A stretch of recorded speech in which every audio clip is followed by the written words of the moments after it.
જય શ્રી કૃષ્ણ મિત્રો, આજે આપણે વાત કરવી છે કાગભૂષણની. કાગભૂષણની પોતાના જન્મનું વર્ણન કરતા ગરુડજીને કહે છે કે એક દિવસ હું મંદિરમાં શિવજીના મંત્રનો જપ કરતો હતો.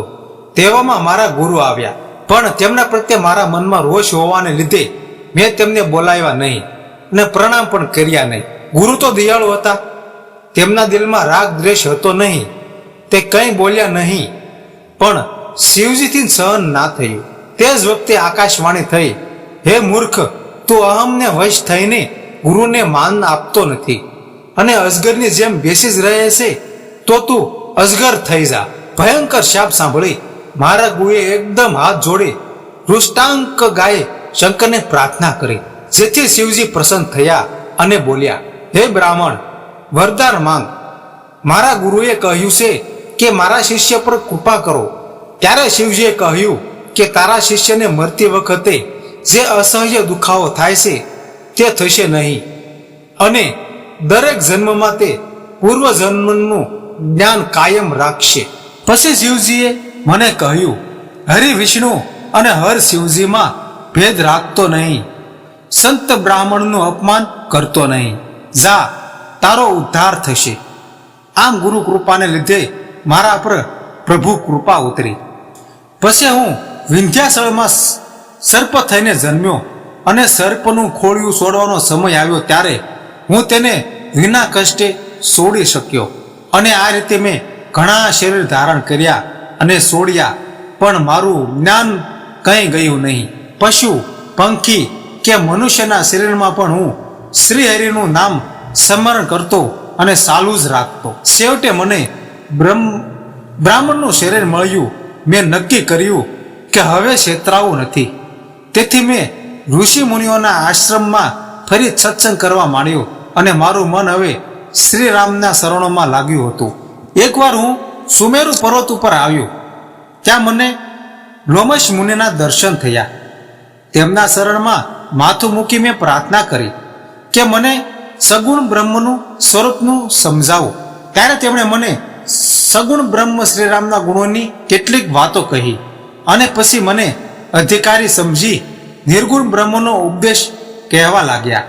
અનેક રીતે વર્ણન કર્યા છતાંય મારા મગજમાં નિર્ગુણ બ્રહ્મ વિશે કશું ઉતર્યું નહીં.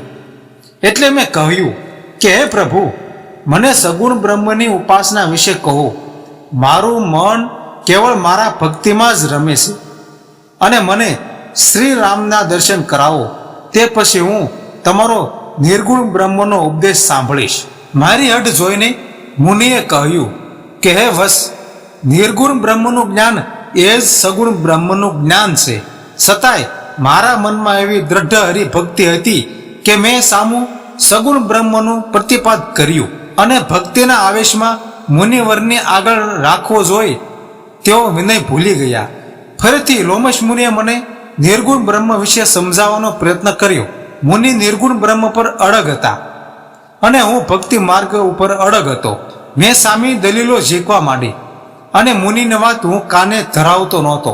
વારંવાર આવું થયું એટલે જેમ અતિ ઘર્ષણ થાય તો ચંદનના લાકડામાંથી પણ અગ્નિ પ્રગટે, તેમ કદી પણ ક્રોધ નહીં કરનારા મુનિએ પણ ક્રોધ સળ્યું અને મુનિએ કહ્યું કે હે મૂઢ, મારા સત્ય વસન પર તું વિશ્વાસ કરતો નથી અને સામો દુરાગ્રહ કરે છે, તો તું કાગડો થા.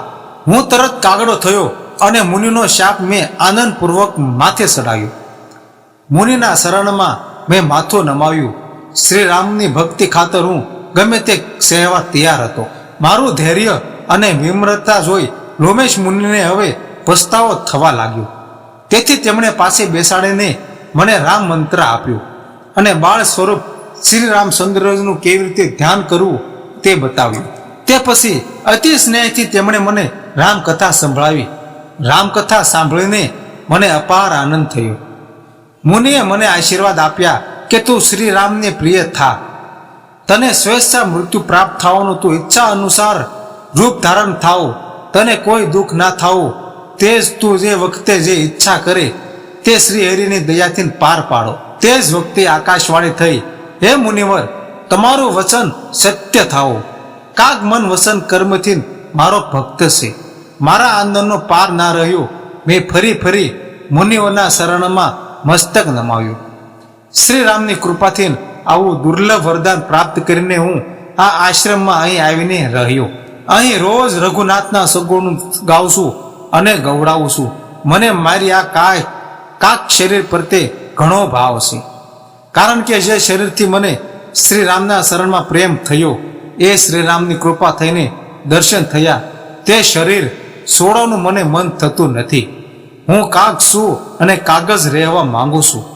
હઠ કરી ભક્તિ માર્ગ ઉપર અડગ રહ્યો તો લોમશ મુનિએ કાક બનાવ્યો અને દુર્લભ વરદાન આપ્યું. ભક્તિનો આવો મહિમા છે.